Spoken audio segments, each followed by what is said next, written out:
Why is everyone talking about the president of Cameroon, Paul Biya? Well, first of all, whenever you hear that name, run for your life. Paul Biya is now 92 years old, the oldest president in the whole world. He came into power with seatbelts and super glue. He would rather die than watch another person become president in his his country, Cameroon. This senior man has been in power since 1982, making it 43 years already and still counting. But you might be wondering, Cameroon is a democratic country, so how come?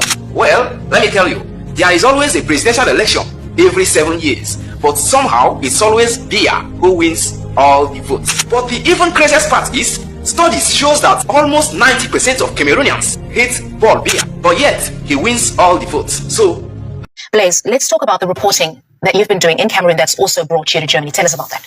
Rights groups have reported abuse by the state security forces and by the government of President Paul Biya.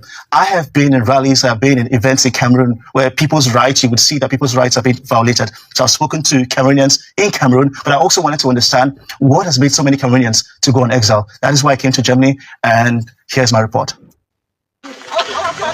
Kawala once ran to be Cameroon's president. Now she makes protest videos for social media. She and her supporters take big risks speaking out against the government of Paul Biya. It is our lives. It is our lives. It's our survival. We don't say because there was an initiative yesterday, we will not do one today. We will do today. If this one fails, we will do tomorrow. And the next day, until we have our fundamental freedoms and rights as Cameroonians. She's fighting for freedom of expression, for democracy, for the right to gather and to protest.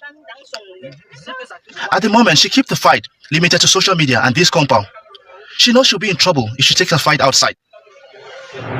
This man took his protest all the way to Cameroon's parliament. I want to give you a quote here in this house that I borrowed from the American liberators. When injustice becomes law, resistance becomes a duty. The people of West Cameroon have a duty to resist your oppression. Joseph Weber was an opposition MP, but that speech he made went viral. He says the authorities threatened him so much, he left Cameroon. This week, he's meeting other exiles in Germany.